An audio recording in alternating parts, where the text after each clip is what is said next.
시청자 여러분 안녕하십니까? 조국에 대한 수사에 대해서 이것은 문재인과 윤석열이 짜고 치는 고스톱 아니냐 라는 의심과 의견을 가진 분들이 적지 않습니다. 그러나 저는 그렇게 생각하지 않습니다. 아니, 짜고 치는 고스톱이 될 수 없는 이유들이 있습니다. 제가 오늘 그것을 설명을 해드리겠습니다. 첫 번째, 윤석열이 문재인의 눈치를 볼 이유가 없다.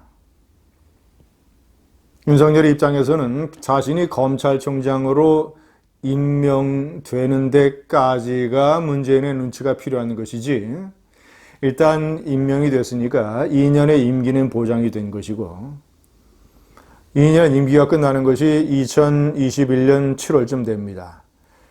문재인의 임기가 10개월밖에 남지 않은 때입니다. 자신이 검찰총장을 그만두고 문재인 정권 내에서 무슨 또 다른 보직을 받거나 감투를 받는 일은 거의 불가능할 것입니다. 자, 그렇다면 그 다음 정권이 누가 되느냐? 우파가 된다면 제가 이번에 명기를 해놨습니다만은 우파 정권이 들어선 이후에 본인의 어떤 생존이라든가 아니면 어쨌거나 본인의 사회 활동이라든가 이런 것에 지장이 없을 정도로 우파에 대한 부채를 갚을 필요가 있다. 두 번째는 좌파 정권이 새로운 좌파 정권이 들어선다고 치더라도 그 좌파 정권에서 새로운 감투를 맡느냐 여부는 자신이 판단할 문제고, 만약에 자신이 그것을 선호한다고 해서 기회를 엿본다고 하더라도 지나치게 문재인에게 경도돼서 완전히 권력의 개라는 그런 평판을 받는 검찰총장보다는 나름대로 공정성을 위해서 애썼다라는 평판을 받는 그런 검찰총장으로 남는 것이 차기 좌파 정권에서 중용되는데 더 유리할 것이다 라는 계산이 충분히 가능합니다. 두 번째는 문재인의 레임덕을 눈치 빠른 윤석열이가 벌써 간파했다는 것입니다. 그리고 이번에 조국 사태를 둘러싼 민심이 돌아가는 것이 정말이지 심상치 않다. 이미 지난 4월 3일 보궐선거 때 민심의 대규모 이반이 나타났지만 2차적으로 이건 완전히 일종의 쓰나미로 다가오고 있다.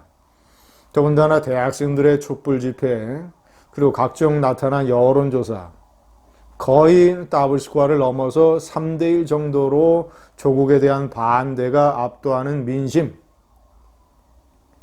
그리고 이 한국당과 또는 이 8.15 집회, 우파들의 대규모 집회 이런 것들, 그리고 본인이 주변에서 예를 들면 가족들이라든가 또는 지인들 이런 데서 탐문하는 현 정권에 대한 민심의 탈출, 벌써 윤석열은, 초기 빠른 윤석열은 벌써 문재인의 정권이 기울고 있다는 것을 간파했다. 문재인의 눈치를 볼 수 없는 이유들입니다. 두 번째는 역사와 사회와 우파에 대한 엄청난 부채. 아무리 배심이 좋은 윤석열이라 하더라도 자신이 저지른 죄과에 대해서 나름대로 상당한 부채의식을 느끼고 있을 것이다. 문재인의 하명 수사, 문재인이가 얘기하는 이른바 국정농단 수사, 이런 것에 대해서 무리하게 앞장서서 권력의 개라는 조롱까지 받았던 검찰, 자신이 지휘했던 서울중앙지검, 이재수 기무사령관의 자살, 변창훈 검사의 투신, 그리고 기무사 문건, 태상명동 서귀풀로 나타난 이 엉터리 같은 수사, 그리고 양승태 대법원장의 사법부에 대한 저 무리한 수사, 일본의 경제보복 조치를 더 가속화시킨 그런 결과, 이런 것에 대한 부채의식이 왜 없겠습니까? 저는 상당한 부채의식이 이번에 수사에 작용을 했다고 봅니다. 세 번째는 제대로 걸려든 조국. 이번에 압수수색을 실시한 20여 건의 장소를 보면 조국에 대해서 지금 제기되고 있는 거의 모든 혐의에 대한 전방위 수사가 착수됐다고 보면 됩니다. 거의 모든 혐의에 대한. 이 조국이, 저는 윤석열이가 마음속으로 조국을 경멸하고 있을 것이라고 생각합니다. 조국과 윤석열의 재산은 규모가 비슷합니다. 조국은 56억 원, 윤석열은 66억 원, 신고재산. 비슷한 재산을 가진 상류층인데 조국이 한 이 돈에 관한 행태를 보면 민정수석이 되자마자 2개월 후에 부인과 아들, 딸이 10억 5천만 원의 대규모 묻지마 투자를 한 것. 거기에 온갖 조국의 처남과 처남의 아들, 딸과 또는 조국의 오촌 조카 이런 일종의 가족 펀드, 가족 묻지마 펀드가 이런 데에 돈을 좀 불려보겠다고 투자를 한 조국의 행태. 이 행태에 대해서 윤석열이가 가소롭거나 아니면 경멸하는 심리를 가지고 있을 것이라고 저는 봅니다. 윤석열은 자식이 없습니다. 그래서 무슨 조국 딸의 논문이라든가 입시 부정이나 장학금 문제에 걸려들 그럴 계제가 없지만 그 역시 조국 딸의 논문이나 장학금 문제에 관해서도 윤석열은 조국을 경멸하고 있을 것으로 저는 판단합니다. 그래서 윤석열이의 시각으로 봤을 때는 조국이 제대로 걸려들었다. 어찌 보자면 윤석열이는 자신이 제가 이번에 얘기한 역사, 사회, 우파에 대한 부채의식을 갚기 위해서 조국과 같이 엄청난 문재인 정권의 스캔들이 터지기를 기다렸을지 모릅니다. 왜냐, 이런 스캔들에 대한 과감한 수사가 본인이 부채의식을 덜고 나름대로 새로운 위상을 정립할 수 있는 계기가 되기 때문에 네 번째, 똑같은 이유로 이런 윤석열의 수사에 대한 검사들의 지지가 있습니다. 왜냐? 검사들은 지난 2년여 동안 문무일 검찰총장 휘하에서 권력의 사냥개라는 조롱을 받을 정도로 여러 가지 비판적인 시각에 많이 휩싸였습니다.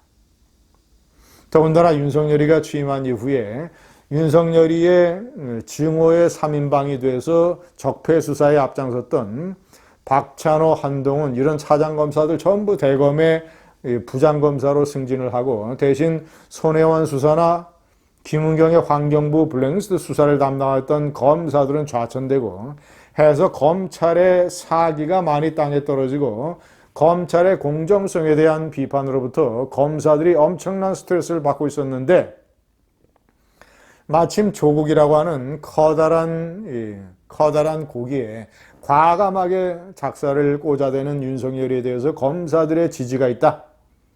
윤석열이 멈출 이유가 없습니다. 네 번째, 다섯 번째, 검사와 수사관들의 눈.